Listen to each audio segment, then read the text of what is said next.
Jeshi la Israel limetangaza kuwa lipo katika hali ya tahadhari ya juu likijiandaa kukabiliana na kile linachokiita matokeo ya kushtukiza, huku maandamano makubwa dhidi ya serikali ya Iran yakizidi kushika kasi.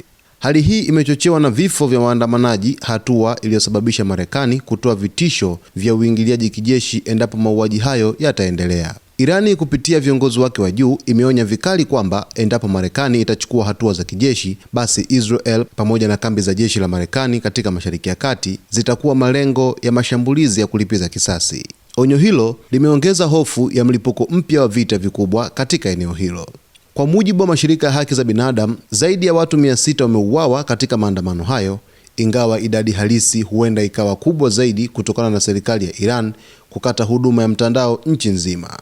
Hatua hiyo imedhoofisha upatikanaji wa taarifa, huku baadhi ya raia wakitumia mtandao wa satellite wa Starlink kuwasiliana na dunia ya nje. Msemaji wa jeshi la Israel, Brigadier Jenerali Efi Defin, amesema maandamano ya Iran ni swala la ndani, lakini akasisitiza kuwa Israel imejiandaa kwa ulinzi na inafanya tathmini za kiusalama mara kwa mara. Alionya umma dhidi ya kusambaza uvumi unaoweza kuongeza taharuki. Mvutano huu unakuja miezi michache baada ya Israel na Iran kupigana vita vya siku 12 ambapo Israel ilishambulia miundombinu muhimu ya kijeshi na nyuklia ya Iran. Israel ilisema mashambulizi hayo yalilenga kuzuia Iran kutengeneza silaha za nyuklia na kutishia uwepo wa taifa la Kiyahudi.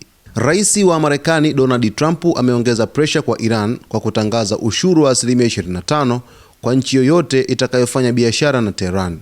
Aidha, Trump amesema Irani imewasiliana na Marekani ikionyesha nia ya mazungumzo ya nyuklia, lakini bado anaacha wazi uwezekano wa kushambulia kijeshi kabla ya mazungumzo hayo kufanyika. Pentagon imewasilisha kwa Trump chaguo mbalimbali ikiwemo mashambulizi ya kijeshi, mashambulizi ya mtandaoni na mbinu za kisaikolojia kwa lengo la kuiweka Iran katika shinikizo kubwa zaidi. Kwa hivi sasa, msemaji wa jeshi la Israel, Brigadier Jenerali Efi Defin, ameeleza wazi kwamba maandamano ya Irani ni swala la ndani, lakini pia akasisitiza kwa Israel kuwa imejiandaa na ulinzi na inafanya tathmini za kiusalama mara kwa mara, na pia ameweza kuwaonya raia kusambaza uvumi unaoweza kuongeza taharuki dhidi ya kile ambacho kinatokea nchini Iran. Ni kama vile Israel sasa hivi inajilinda kwelikweli dhidi ya matishio ambayo Marekani imekwisha yapeleka nchini Irani kwa uwezekano wa kuweza kufanya shambulizi la kijeshi katika nchi hiyo, kufuatia Rais Donald Trump kutoa matishio ya mara kwa mara dhidi ya